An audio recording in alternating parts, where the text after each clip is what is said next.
Hola, ¿qué tal? Muy buenas noches. Efectivamente no soy Héctor Soto, soy Nicolás Vergara. Estoy junto a Matías del Río, iniciamos esta edición de Terapia Chilensis. Don Héctor Soto está recorriendo el mundo, como es cada vez más habitual en él. Y en fin, tendremos que trabajar por él. Pues, ¿no, Matías? ¿Saben que va a terminar esta gira internacional de Héctor Soto? Sí, es Soto on Tour. Tal cual, dejémoslo descansar el pobre un rato. Soto on Tour, sí. Pero estamos con un invitado que vale la pena aprovechar el tiempo. Don Héctor, te iba a decir, don Nicolás. Don Axel Kaiser. Y su último, se está convirtiendo en un escritor muy prolífico, Axel Kaiser, cuarto, ¿no? Quinto. Hay uno que me perdí. El engaño populista, ¿por qué se arruinan nuestros países y cómo rescatarlos? Axel Kaiser y Gloria Álvarez. Axel, buenas noches, gracias por estar con nosotros. Muy buenas noches, gracias por la invitación. Más un libro que le está yendo muy bien, me comentaba Axel, en la lista de los más vendidos, está segundo, ¿no? Está segundo, claro, en Chile hoy está segundo y en España llegó hasta el primero, en Colombia cuarto, así que en general donde se ha publicado le ha ido bien. ¿Libros como estos son una saga del Manual del Perfecto Idiota, un poco en esa lógica, o estamos hablando de otra cosa completamente? No, yo creo que en esa tradición probablemente, a mí me gusta más relacionarlo con el del Buen Salvaje al Buen Revolucionario de Carlos Rangel. De Carlos Rangel, sí. Que es un ensayo un poco más... Porque el Perfecto Idiota latinoamericano es muy entretenido y todo, pero es algo crónica, mucho más de difusión, claro. Es más periodístico. Esto es un poquito más, tal vez más académico, si uno quiere, y en ese sentido más parecido a lo que puede ser ese libro. Ahora, pero como me decía un amigo mío, me decía que a veces los economistas, los sociólogos, los abogados, los pensadores, se parecen más bien a botánicos, porque se dedican a analizar los residuos de los demás, digamos, por decirlo de una manera elegante.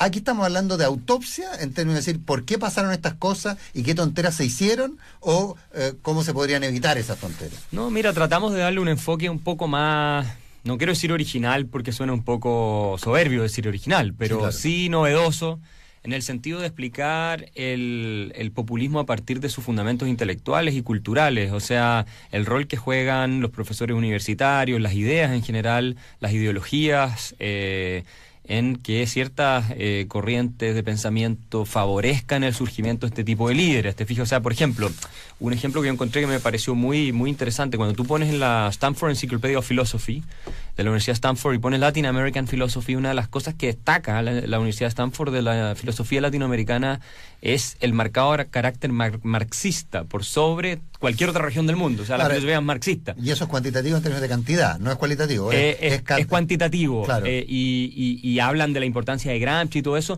y de la influencia que eso tiene además incluso sobre los intelectuales que no son declaradamente marxistas. Entonces uno dice, chuta, aquí hay un tema interesante, porque obviamente esas ideas irradian después en la discusión pública y tienen una influencia importante, ¿te fijas? Entonces facilitan cierto tipo de discurso, y es más o menos por ahí donde lo enfocamos. No es tanto la política económica, el populista y todo, si esa cuestión está súper analizada, no nos pareció necesario ahondar mucho en eso. De los Acemoglu Claro, hay algo de eso también, pero nosotros más bien vamos, por ejemplo, a la parte de cómo las ideologías forman instituciones. Ahí creo que Douglas North es súper importante, sí, el Premio Nobel de Economía, ¿no? Que habla de cómo ¿te fijas? De cómo se construyen las ideas. Exacto, de cómo las ideas al final van derivando en cierto tipo de instituciones que generan incentivos, que te generan resultados y así sucesivamente. Entonces, partimos de ahí. Axel, el populismo es un término genérico que no necesariamente se adscribe, puede que tenga más frecuencia o más presencia en un sector que en otro, si es que dividimos el mundo en blanco y negro, en derecha y izquierda, en liberales y conservadores, como sea.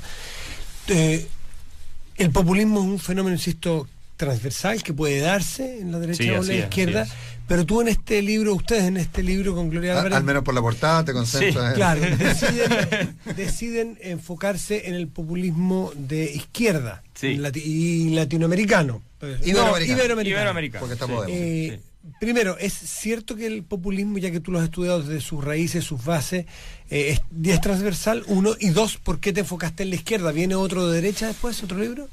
Toda la razón de que es transversal, o sea, se puede presentar en populismo de derecha, que normalmente van muy asociados con nacionalismo, los populismos de derecha. Lo que pasa es que ¿por qué nos enfocamos más en el de izquierda? Porque el que está en boga hoy día en Hispanoamérica es más bien el de izquierda, pero tal vez si fuera otra época por ejemplo, en 10 años más tal vez sea el de derecha, y entonces hay que escribir un libro con populistas de derecha. Ahora, si tú me dices un libro sobre populismo en Europa y Estados Unidos, probablemente las caras serían Le Pen, Trump. Te fijas, Geert Wilders, ese tipo de gente. Resulta que hay mucho sobre el socialismo del siglo XXI en el libro, y sobre las ideologías más bien socialistas que en América Latina han sido predominantes, el nacionalismo también, pero las ideologías socialistas también, o sea, más todavía. Entonces, sí hay, yo creo, un populista que uno podría considerar también de derecha, si tú quieres, que fue Perón. Alguien podría considerarlo de derecha por su, no sé, adscripción a ideas fascistas, el fascismo es considerado de derecha, y está más o menos analizado en detalle también en el libro. No pusimos la portada porque es menos vigente que los otros. Por supuesto. Pero es porque son los casos más urgentes, no es porque haya... Y de hecho lo discutimos antes, o sea, nos van a decir esto, lo pensamos, que la portada comunica mucho. Exacto, comunica mucho. Explicó a la gente que no nos está viendo. Claro, que en la portada está Fidel Castro, Pablo Iglesias, Cristina Fernández, Evo Morales, Chávez, está Lula, está la presidenta Bachelet y está el presidente de Ecuador. Ahora, también digamos que si se enfocaron en estos personajes, salvo Michelle Bachelet, que está en plena vigencia en la mitad de su mandato, y Evo. Y Correa. Hay un declive, hay un declive, y en Latinoamérica, y a Podemos le fue pésimo en la última, Fidel, para qué decir, Cristina está, bueno, en fin, no vamos a la lata, pero también podríamos decir que este populismo de izquierda está en retroceso, o está en su fase oscura, está en su fase más compleja. Yo creo que hay algo así como un eclipse. A mí me invitaron al Parlamento Europeo a dar una charla hace 3 semanas atrás sobre este tema, pero mi preocupación, o nuestra preocupación, es que precisamente porque está arraigado en una tradición intelectual y cultural hasta cierto punto muy potente en nuestra región, perfectamente puede resurgir. Por ejemplo, Lula es uno de los favoritos en las encuestas para la próxima elección en Brasil. Sí. Evo creo que estaba anunciando nuevo que va a ser otro referéndum, a ver si se va. Lo de Venezuela puede permanecer así por 20 años más, uno nunca sabe. O sea, estas cosas, lo de Kirchner, bueno, Macri está ahora, pero quién sabe qué pasa después. O sea, lo que voy es que uno no puede cantar victoria tan pronto, y lo que intentamos hacer en el libro fue, más que analizar propiamente las ideologías de estos personajes, una cosa que está mucho más de fondo y es anterior incluso.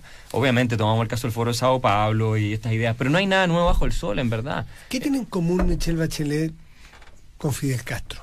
¿Qué tiene en común Michelle Bachelet con Hugo Chávez y con Rafael Correa, con Evo? Yo creo que Michelle Bachelet... Con Lula puede ser. Sí, con Lula... Con Lula te la compro, pero ¿qué tiene que ver Michelle Bachelet en este ramillete de Chávez, Kirchner, Fidel Castro y Rafael Correa? Hay que aclarar una cosa, como dicen, no juzgues a las personas por su apariencia, no hay que juzgar los libros por la portada. Por la portada, claro. Pero sí hay que decir que... Perdón, es que a veces las apariencias, a veces las personas no manejan su apariencia, y quisieran modificarla si pudieran. Exacto. Pero los autores de los libros tienen todas las posibilidades de modificar y diseñar las portadas de sus libros. No siempre, a veces las editoriales te imponen ciertos criterios, no creas, pero si esto desinforma el contenido del libro, ustedes no desinforma, porque nosotros estamos convencidos que el presidente Bachelet es populista, y lo explicamos dentro del libro. ¿Qué tiene en común Bachelet? Bueno, ella viene de la tradición marxista. Yo pienso que Michelle Bachelet tampoco nunca la abandonó en el fondo, ¿ya? Y si tú quieres, o sea, yo, de hecho, si me das un minuto, aquí yo tengo varias... Más allá de los programas del gobierno, que a mi juicio es populista o refundacional, absolutamente, pero hay varias citas y frases que ella misma ha dicho en que tú puedes relacionarla con eso. Ni hablar de la Unidad Popular y el presidente Salvador Allende, porque ella misma ha declarado, ¿no es cierto?, que el camino para construir un país sin injusticia y sin desigualdades es el del presidente Allende, ¿verdad? Ella misma ha dicho en otra oportunidad que la forma de hacer frente a la desigualdad que persiste en América Latina es como lo hizo Salvador Allende, construyendo mayorías sociales, profundizando la democracia. Sobre el presidente Chávez, ella dijo: quiero decir de manera personal que, siendo yo presidente de mi país, compartí los 4 años, en fin, que fue un gran amigo, un gran colega, y quisiera destacar su más profundo amor por su pueblo y los desafíos de nuestra región de erradicar la pobreza, generar una mejor vida para todos, y su profundo amor por América Latina. Después dice sobre la Alemania comunista que ella tuvo su primer hijo en la República Democrática Alemana y tuvo ahí todas las condiciones de salud, en fin, alaba al sistema, y después dice: yo me traje este modelo en mi cabeza, me ayudó a mí a poder avanzar, a seguir desarrollándome como persona, como profesional. Y tiene varias citas en ese sentido, ¿no? Más allá de las alabanzas que tengo aquí también, es muy larga la lista, al Partido Comunista Chileno, que claramente está en la línea de Fidel Castro, porque lo defiende Cuba hasta el día de hoy, que gobierna con ella, y todos sabemos que tiene una influencia muy importante. Entonces yo creo que acá no hay que confundirse. La presidenta Bachelet es una persona que tiene su corazón de izquierda, en la izquierda dura, nunca lo dejó de tener. Hoy día se le presentó la posibilidad de pasar un programa refundacional del país que en su primer gobierno no tenía la posibilidad de hacer, y lo está llevando a cabo de una manera en que está obviamente perjudicando muchísimo el desarrollo del país. Ahora, tú me dices, ¿es exactamente igual? Pero es porque a ti no te gusta esta refundación, este camino de refundación. O tú Tampoco me gusta la de Chávez, pero no... Pero la pregunta es, ¿toda refundación institucional a ti te parece que es sinónimo de populismo?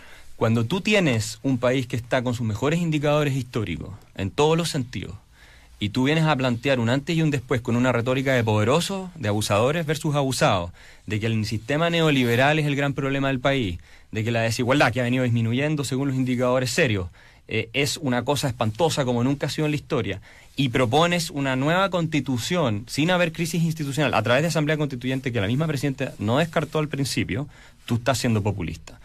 Porque estás prometiendo un antes y un después en materia institucional, prometiendo algo que no vas a poder cumplir, sin hablar de todas las promesas de beneficios y todo de gasto que no van a poder cumplir, y que no sé si leyeron la columna de Vittorio Corvo ayer, donde él dice, ojo que acá nos hemos metido en tanto gasto fijo el gobierno que vamos a tener que volver a la senda de equilibrio fiscal y vamos a ver cómo lo hacemos, porque es muy difícil. Eso es típicamente populista también. Y creo que ha sembrado, como dice José Di Gregorio en la portada de la última revista que pasa, ha sembrado el terreno, esto lo dice Di Gregorio, no lo digo yo, en Chile está sembrado el terreno para el populismo y las malas políticas públicas. Eso ha sido este gobierno. Entonces a mí cuando me dicen Bachelet no es populista, obviamente no es del nivel de Chávez y de ellos, por supuesto que no, pero nos está acercando por ese camino, yo creo que sí. Ahora, ese es el punto, y creo que hay muchos argumentos por lo demás, y termino, sí, Nicolás, con esta intervención. Nosotros tenemos citado varios artículos, el de Economist, que advertía, ojo que este gobierno de Bachelet puede estar llevando a Chile por el camino del populismo argentino, lo dice el de Economist. Mario Vargas Llosa dijo que Bachelet no caiga en tentaciones chavistas. Hay artículos de Roberto Ampuero, de Mauricio Rojas, un montón de gente que está encendiendo las alarmas con el mismo tema, y ahora ya que Di Gregorio, que es una persona súper moderada, que muy rara vez dice una cosa demasiado escandalosa, salga a advertir, es porque yo creo que realmente estamos llegando a otro nivel, que es peligroso. ¿Te fijas? Oye, Axel, desde una perspectiva pseudointelectual, pero de alguna manera, tú homogenizas marxismo con populismo, y en el fondo justificar el populismo en la raíz marxista. No necesariamente. Claro, pero yo no hay relación. Yo no leí el libro y no me quiero quedar en la portada. Sí. Pero tú lo planteas. Entonces, ¿qué relación existe entre marxismo y populismo? Porque definitivamente, el marxismo puro no es populista, por el contrario. No, sí es. Porque el marxismo puro te promete la creación de un paraíso sobre la tierra. Que no te entrega. Y que no te entrega y no puede entregarte. Correcto, entonces, pero el populista lo que hace es que te entrega cosas a cambio de destruir el futuro, digamos. De acuerdo, pero a lo que voy es que no todo populismo es marxista, obviamente. Hay populismo fascista, hay populismo nacionalista. Pero como ves la relación entre marxismo y populismo, es el marxismo, hay un componente, la entrega final, digamos. Hay un componente, sobre todo en América Latina, ojo, porque no en Europa, en otras partes uno puede, y en Estados Unidos obviamente es diferente, ¿no es cierto? Pero en América Latina los movimientos populistas en general, no todos, pero han estado asociados con la doctrina marxistas o socialistas. Sí, de acuerdo. ¿De acuerdo? Entonces, toma los casos que, no todos los casos, pero muchos casos han sido así, la mayoría de los casos. Ahora, también explicamos en el libro que, por ejemplo, entre fascismo y marxismo hay una relación ideológica muy directa. El fascismo es un derivado del marxismo, en realidad. Y si tú analizas bien, el elemento que los une, sobre todo es el antiliberalismo. El populista, en general, no cree en el individuo, no cree en la libertad económica, el Estado es el que resuelve todo, porque claro, quiere poder para él, entonces el Estado tiene que ser el que asume el poder. No, además el Estado es el que define cuáles son las necesidades que hay que satisfacer a la gente. Exactamente. Y muchas veces empatiza con las grandes masas respecto a qué es lo que quiere, en un ideal, digamos. Entonces yo te diría que la diferencia tal vez entre el populismo más de derecha es que es más nacionalista, entonces el enemigo es el extranjero y ese tipo de retórica, un poquito tipo Trump, de verdad, y el populismo más de izquierda es tipo el enemigo de clase, que puede ser la oligarquía nacional, los poderosos de siempre, o el imperio norteamericano, que eso es algo que acá no lo conocemos mucho, pero que en Centroamérica y en esas partes, la CIA, el imperio, toda esa cosa es mucho más común. Pero están asociados, o sea... Lo que pasa es, si yo, afuera de buscar una relación entre marxismo y populismo, yo probablemente encontraría el vínculo entre marxismo y populismo en la lógica marxista respecto a que si hay alguien que no tiene es porque otro tiene. Bueno, claro, y eso es parte del discurso. Claro, y esa parte, y eso es tremendamente populista a la hora de construir un discurso. Claramente. Porque es decir, mira, tú no necesitas hacer nada más de lo que estás haciendo ahora, porque yo te voy a mejorar tus condiciones objetivas a partir de que le voy a quitar al que tiene más que ti, porque fue injusto. Entonces, ahí yo veo una relación entre marxismo. Ahora, quiero aclarar una cosa. Cuando nosotros hablamos, es que ese, bueno, es la esencia, pero cuando nosotros hablamos del populismo izquierda, no estamos hablando de la socialdemocracia, ojo. La socialdemocracia es otra cosa. ¿No te refieres a eso o no se refieren ustedes a eso cuando hablan del socialismo del siglo XXI? ¿A qué se refiere? Es que el socialismo del siglo XXI en realidad, y nosotros lo explicamos en el libro, es el viejo socialismo marxista, te fijas, del siglo XX. Lo que pasa es que le pusieron... ¿Quién puede ser? Porque con la diferencia... El de Blair no es el mismo... No, el socialismo del siglo XXI. Ese es socialdemocracia. No, eso es socialdemocracia. No es socialismo del siglo XXI. No, nada que ver. Por eso te pregunto. Está en las antípodas. Tiene razón usted. Está en las antípodas. Eso te pregunto. ¿A qué se refiere el socialismo del siglo XXI? Mira, el socialismo del siglo XXI este es un Heinz Dietrich, fue un intelectual, ¿verdad?, alemán que inventó, de origen alemán, que inventó este concepto y que fue asesor de Chávez y todo. Y el socialismo del siglo XXI, si cuando tú lees los libros de él, en realidad, el socialismo del XXI lo que propone es la superación del capitalismo, terminar con el capitalismo. ¿Te fijas? Lo mismo que proponía el socialismo clásico, lo único que te dicen no es la vía violenta, el camino, todo es la democracia. Por eso la Marta Harnecker, que tú, Nicolás, debes conocer, que fue es una intelectual chilena, de origen alemán, marxista, que fue muy cercana a Fidel Castro, asesora de Chávez. Ella dice que el primer... Barbarroja, nada menos. Nada menos. Ella dice que el primer socialista del siglo XXI en realidad fue Allende. ¿Por qué? Porque Allende intentó construir el socialismo por la vía democrática, a diferencia de todos los demás en esa época que andaban con la cosa de las armas. Pero el proyecto, en el fondo, es el mismo, la superación del capitalismo. ¿Cuál es la diferencia con la socialdemocracia razonable de Blair, de Gerhard Schröder, de Felipe González, de Ricardo Lago, etcétera? ¿Cuál es la diferencia? Que ellos sí creen en el capitalismo, lo único que dicen, hay que contenerlo de sus excesos, hay que ver un tema de redistribución. Con la herramienta del socialismo. Es un poco capitalista, pero con herramienta o con énfasis. Yo te diría que no reniega el capitalismo, lo acepta. Lo usa. Pero con la otra finalidad. Y dice, preocupémonos de cierto nivel de igualdad y todo, pero los países pueden avanzar mucho con socialdemocracia, pero no con socialismo del siglo XXI. El engaño populista implica obviamente que es un engaño, pero ¿por qué se puede engañar a la gente? Porque la gente per se no es tonta. Salvo que algunos crean que la mayoría de la gente es tonta, yo soy de los que creen que la inteligencia está repartida en todos por igual. ¿Por qué se le puede engañar a la gente con tontera? No hay una autocrítica al sistema liberal que creo yo que está bastante demostrado con la evidencia, que es el más eficiente para generar riqueza, ¿no es cierto? Bueno. Eso no existe, insisto, ahí están los números. No hay otro modelo que por ejemplo, que se aplica en Chile, para generar riqueza. No necesariamente para generar condiciones de bienestar para mayor cantidad de gente.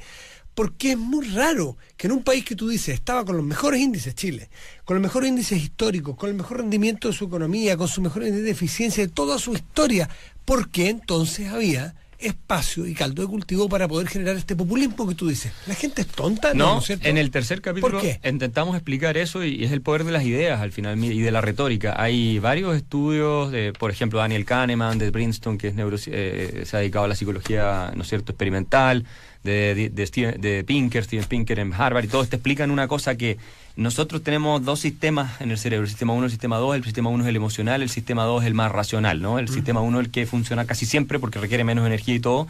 Y a nivel de discurso político en general, no solo en populismo, también en las democracias más ordenadas, los candidatos siempre intentan atacar la intuición más básica, ¿verdad?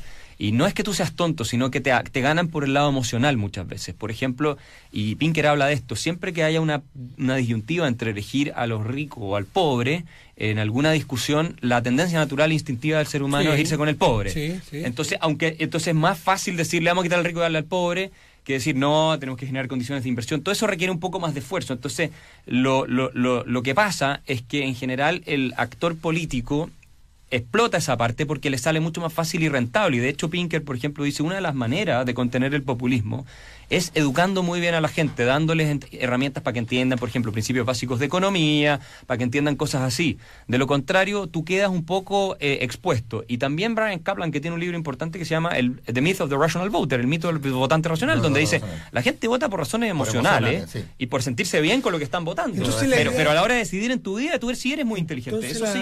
Entonces las ideas liberales están condenadas a perder siempre. Bueno, dado tu análisis. Si hubiera debate de ideas, pero como los liberales no se... El desafío... ¿Se ganan solo por la fuerza? No. De hecho, si tú ¿Cómo ves, se imponen entonces? si tú ves el triunfo de las ideas liberales en general en el mundo, claro, has tenido la Revolución Americana, has tenido cosas así, pero en términos generales... Porque la gente las ha votado y porque la gente las ha pedido, porque la gente también se da cuenta de que no es que el populismo o que las ofertas fáciles no entran tan fácilmente, si no estaríamos plagados solo de estas. Pero yo te diría que ese es un fenómeno que ocurre sobre todo cuando ya estás en una crisis muy grande, cuando tú empiezas a tener bienestar, y eso también la típica trampa de los ingresos medios. ¿Y qué produce la crisis? Esa es la pregunta. La crisis la produce... Hay una combinación de factores. Yo lo único que estoy diciendo es que creo que uno de los factores fundamentales es el discurso que se instala. Por ejemplo, en Chile se nos instaló el discurso, un poco la sensación ambiente de que el antilucro, anti todas esas cosas, que como que nunca hemos estado peor que ahora. Y la verdad es que nunca hemos estado mejor que ahora. ¿Sabes para dónde voy? Para dónde voy es que no hay ninguna autocrítica desde el convencimiento liberal tuyo, de que hay algo que tiene, que lo decía Marx también, que hay algo en este modelo que se autodestruye a sí mismo. No hay algo de esto de que el sistema liberal es capaz de generar mucha riqueza, pero hay una tuerca que le falla al sistema, de que produce terreno fértil también para socialismo, si tú quieres populistas. Sí, bueno, Schumpeter decía, ¿no es cierto?, en su famoso libro Capitalismo, Socialismo y Democracia, que el capitalismo se iba a autodestruir porque iba a generar las fuerzas, no por lo que decía Marx, sino porque iba a generar las fuerzas intelectuales que lo iban a terminar por destruir. A partir de ahí él hace el análisis, y puede ser, y ciertamente es que, a ver, el sistema de economía abierta es un sistema que no te promete grandes épicas de nada tampoco, entonces le falta corazón, si tú quieres, y en ese sentido hay alternativas mucho más atractivas. Ahora, si tú vas a los datos y todo, que es una lata y a nadie le interesa ver los datos, claro, te vayas a encontrar lo que decías tú, que nunca se ha habido menos pobreza, que las oportunidades son más, que el Estado para redistribuir necesita también que crezca la economía, en fin, todas esas cosas son un hecho, pero la gente necesita algo un poco más, y ese es el desafío, ¿no? Hayek decía, ponte tú, que los liberales habíamos perdido tanto porque no habíamos sido capaces de crear una genuina utopía liberal, ¿verdad? Que los socialistas tienen esa cosa utópica que te prometen una cosa... Sorman sostiene también que exacto, que a los socialismos se los premia por sus promesas y por sus ideas, y no por sus resultados. Y a los liberales al revés, digamos. Pero claro, la promesa que la libertad y la riqueza y el bienestar real es que la libertad está mal vendida. Porque tú planteas como este sistema es libre, cree en la libre iniciativa de las personas, y además genera, en el fondo, en los números, mejor niveles de bienestar reales. Ciertamente. Entonces, si eso no es una utopía... ¿Cómo lo transmito? ¿Por qué entonces? Bueno, ¿dónde está la falla del modelo que tú defiendes con tanto convencimiento? Es un tema de cómo comunicamos y defendemos esto, pero es más difícil. Piensa tú el concepto de libertad. El concepto de libertad es tan abstracto porque tú no la ves. Y recién cuando... Pero sí la ves cuando te falla. Cuando te falta. Ahí la ves. Claro, y ahí empiezas a reclamar por libertad. Pero para ese punto tiene que llegar a un punto... Tienen que haber limitado muchísimo, ¿te fijas? Entonces... es un concepto abstracto, no es una cosa fácil de entender. En cambio, la redistribución se ve, es inmediata. Tú ves el alivio que estás generando. Oye, te explico el orden espontáneo del mercado, que es que las personas interactúen así, que van a generar riqueza chota, es harto más difícil. Pero Schumpeter decía que el problema era que el bienestar que iba a generar el mercado era el que iba a terminar por autodestruirlo, digamos. Claro, y porque había intelectuales, él dice que van a hacer un negocio, que además van a vivir de destruir el sistema, dinamitar los fundamentos intelectuales del sistema, y como decía... Aquí no vamos a poner a citar tantos autores, pero como decía John Stuart Mill, no hay institución que subsista sin la opinión mayoritaria está en contra. Pero como decía Condorito, ¿acaso no será para ir a esa es la mayor sabiduría? No, estoy inventando, Condorito no lo dijo, pero ¿no será que el problema del modelo del sistema liberal, que insisto, yo soy un convencido, probablemente como ustedes y muchos de los que nos escuchan, de que ha demostrado y hay evidencia que es el más eficiente para generar riqueza, de que su problema, y vaya descubrimiento que voy a hacer, está en la distribución, que al final este modelo termina enriqueciendo mucho a los mismos que ya están ricos, y ahí hay un problema en el gen. Es que no creo, Matías, ¿no? Porque si tú ves los estudios... Comparativamente, a los más pobres también los ayuda. En Chile han salido con este sistema, es donde más gente ha salido de la pobreza, y no me convence a mí porque yo estoy convencido como tú. Pero el problema está en que hay una sensación de abuso, y es más que una sensación de que los ricos han estado amparados porque por el tema de que no hay que molestarlos y hay que protegerlos para que sigan siendo el motor de la riqueza. No los molesten con leyes que les impidan coludirse, que los impidan evitar las competencias, y al final son los que echan a perder el propio modelo. No, en eso tienes razón. Por eso el capitalismo de los capitalistas. Exacto. Salvando los capitalismos de los capitalistas. El italiano que habla de... Luigi Zingales.